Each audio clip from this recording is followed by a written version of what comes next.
देखो आज अपनी फर्स्ट पोएम है डस्ट ऑफ स्नो। पोइट है अपना रॉबर्ट फ्रॉस्ट। ठीक है, अपना जो देखो पोएम के 3-3 नंबर के 3 क्वेश्चन आने हैं।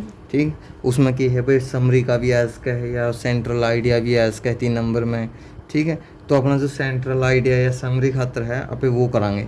ठीक है, फर्स्ट क्वेश्चन है right the theme of the poem dust of snow. भाई जो डस्ट ऑफ स्नो है, ठीक है, उसका अपना कविता का उद्देश्य लिखना है। डस्ट मतलब धूल हुआ है, ऑफ मतलब काके की, स्नो मतलब बर्फ।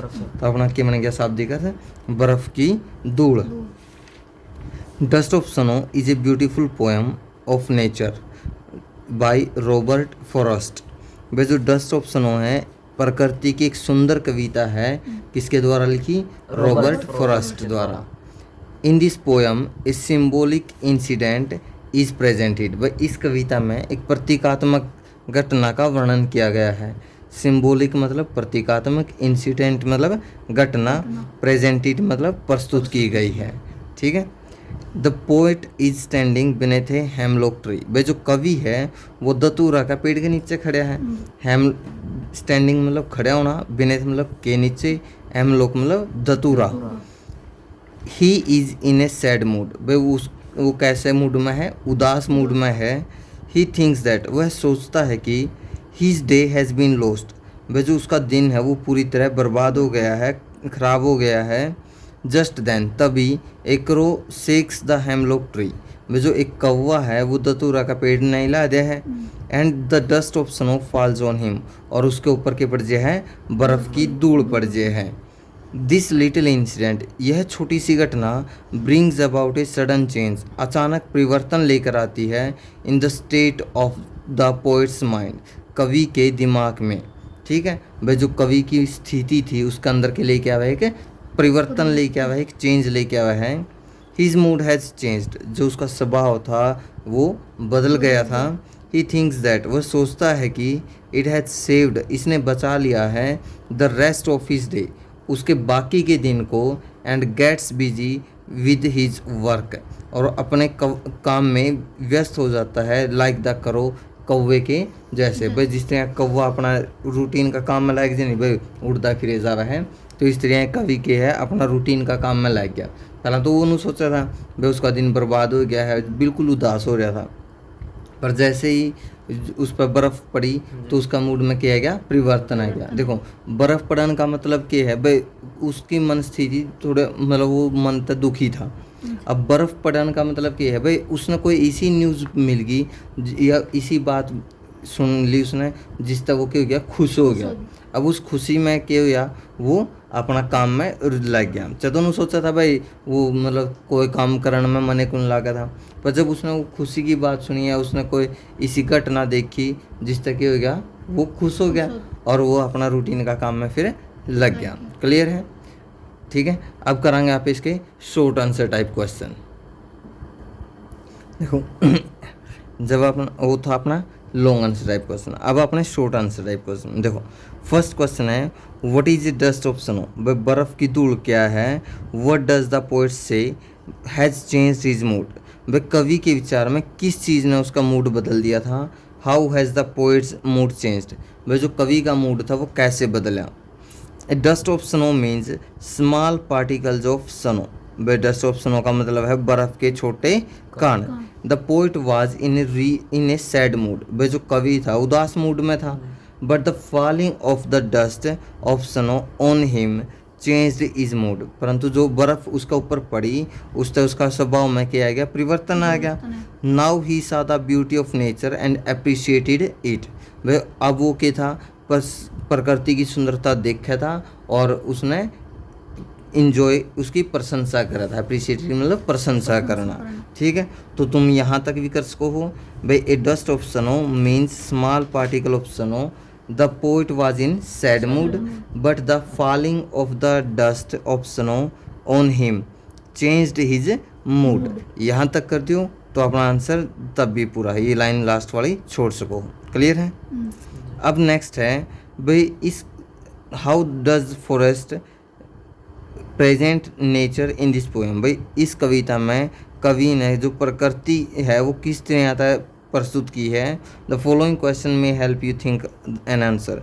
भाई अपने जो पर्सन है उन्हें अपन इसका बारे में सोचने में मदद करेंगे। फर्स्ट क्वेश्चन है what are the birds that are usually named in poems. भाई आम तौर पर किन पक्षियों का कविता में वर्णन किया जावा है। Do you think A crow is often mention in this poem. भाई आपका विचार में क्या कौवा किसी पोएम में कविता में उसके हैं। What image come to your mind when he think of a crow. भाई एक कौवा के बारे में सोच कर ने एक कल्पना करके ने दिमाग में कैसा हुआ है। भाई जब नुका नहीं हाँ एक कौवा है भाई पोएम में, ठीक है, तो उस पर किसा विचार आवे, किसी इमेज बना है।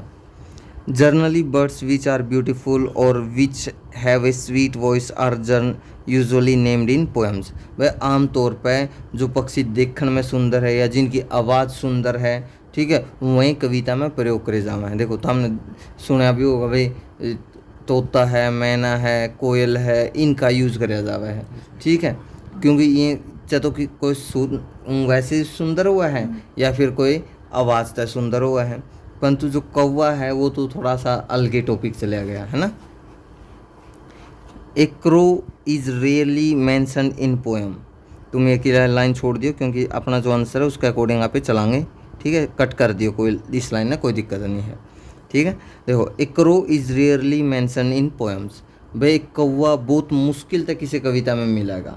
तो हमने सुने आज तक इस पोएम ने छोड़ कर भाई कौवा का कड़िया जिक्र है। देखो वह स्टोरी छोड़ दियो फॉक्स एंड द क्रो, कदे उसने भी कह दो हाँ मैंने सुना है जी, उसमें पोएम में तो नहीं सुना नहीं किसी में, ठीक है। भाई कौवा एक जंगल का राजा है कुछ इस तरह की कोई नहीं कोई, ठीक है। Its song is jarring and it is considered ominous. भाई जो इसकी आवाज़ है वो कर्कश है, जेरिंग मतलब कर्कश, और इसको मनहूस माना जावा है, ठीक है। ओमनियस मतलब क्या है, मनहूस, माड़ा, ठीक है। देसी भाषा में कौवा बोल कागा बोल पड़ा मतलब माड़ा हम मार इसके डरा, ठीक है, कमाए नहीं, ठीक है, वो बड़ा। But forest is a poet of nature. भाई जो अपना कवि है वो प्रकृति का कवि है। ही considers every bird worth mentioning in this poem. भाई वो हर एक पक्षी का कविता में वर्णन करा है। When we think of a crow, जब आप एक कौवा का बारे में सोचा, हाँ, the image of sadness comes to our mind. तो अपना दिमाग में कैसी तस्वीर रहा है, उदासी की। भाई ओहो माड़ा है, कवन है, कौवा का जिक्र आने के चल पड़ा है, माड़ा है, ठीक है। दूसरा क्वेश्चन देखो अगेन दोबारा से, what is a hemlock tree. एक दत्तूरा का पेड़ के है। Why doesn't the poet write about a more beautiful tree such as a maple और एन ओक और ए पाइन। भाई जो कवि है उसने दत्तूरा का पेड़ की जगह और सुंदर पेड़ जिस तरह मैपल है, बलूत का पेड़ है और या देवदार का पेड़ है, इनका जिक्र क्यों नहीं कराया, उसने दत्तूरा का पेड़ क्यों लिया। देखो ए hemlock tree is a poisonous plant with small white flowers. वह जो दत्तूरा का पेड़ एक जहरीला पेड़ है, कैसा, जिस पर छोटे छोटे सफ़ेद फूल लगे हैं, जिसने आग का पेड़ नहीं कहते यहाँ पे, उसा हुआ है। The poet mentions this plant और ट्री बिकॉज, वह कवि ने इस पेड़ का या इस पौधा का जिक्र कराया है क्योंकि the crow as well as the plant match the poet's mood. वह जो कौवा है और जो पेड़ है दोनों ही कवि का मूड तय मैच कर रहे थे। भाई कवि भी उदास था, कौवा भी उदासी का प्रतीक है, दत्तूरा भी उदासी का प्रतीक है, तो ये दोनों जहाँ तक कवि ने यूज़ कर लिया। उन्होंने बोले हाँ जैसा मेरा मूड है इसे मैंने पेड़े हैं, ठीक है, सही है भाई, दोनों एक जैसे हैं, क्लियर है। दत्तूरा ने दूसरा के कौन सा जिया का आग का जैसा, जिस पर वो आम भी लगने चाहिए, आम भी नहीं, आम भी की तरह का फल लग, मतलब आम की सेब का, ठीक है। वो सुना होगा बांग दत्तूरा रगड़ पिया करूँ मैं, कुंडी सोटे आड़ा हूँ बोला का वजन में, ठीक है, वो वाला दत्तूरा नशा का पेड़ा है, ठीक है, जिसमें पूरा नशा कराया जावा है, दूध लेगड़ा जिसमें, हाँ, ठीक है। देखो और ये जो 3 क्वेश्चन है ना ये बहुत इंपॉर्टेंट है भाई, हर बार इनमें तो एक आधा ने पूछ लिए हैं, ठीक है। अगला है what do the crow and the hemlock represent. भाई जो कौवा है और दत्तूरा है वो किसने रिप्रेजेंट करा है, जॉय और सोरो, खुशी ने या दुख ने। What does the dust of snow that the crow shakes of A hemlock tree stand for. भाई जो डस्ट ऑफ स्नो है, बर्फ़ की धूल है जिसना कौवा इलाका ने नीचे गिरते हैं, वो किसका प्रतीक है? देखो, the crow and hemlock tree represent sorrow and evil. भाई जो कौवा है और धतूरा है दोनों दुख और बुराई का प्रतीक है। दे मैच द पोइट्स मूड। भाई वो किस तरह मैच करे हैं? कवि का मूड तो मैच करे हैं। The dust of snow stand for something joyful. भाई जो डस्ट ऑफ स्नो है वो किसी खुशी, जो मतलब सुखद एहसास का प्रतीक है, भाई जो अपने खुशी देवेगा। So the falling of the snow on him change his mood. भाई इसी वजह से कवि के ऊपर जब बर्फ़ पड़ी, यानी कि उसने कोई सुखद समाचार मिला, तो उसका मूड क्या हो गया? चेंज हो गया। क्लियर है? तीसरा प्रश्न छोड़ दियो, ये जो 1 लाइन वाले वो पढ़ लियो, ठीक है, कई बार आजे हैं। और नेक्स्ट देखो right A note on the जो सब्सटेंस ऑफ द पोएम, जो कविता की विषय वस्तु, उस पर नोट लिखना है। इसमें अपन अब लॉन्ग आंसर टाइप क्वेश्चन वो कर लिया अभी, ठीक है। तो नेक्स्ट है where was the poet and what happened to him. भाई जो कवि है वो कहाँ है और उसके साथ क्या हुआ। देखो अपना बड़ा क्वेश्चन में भी आ लिया हूँ। देखो देयर वाज स्नो एवरीवेयर। भाई हर जगह की थी, बर्फ़ थी।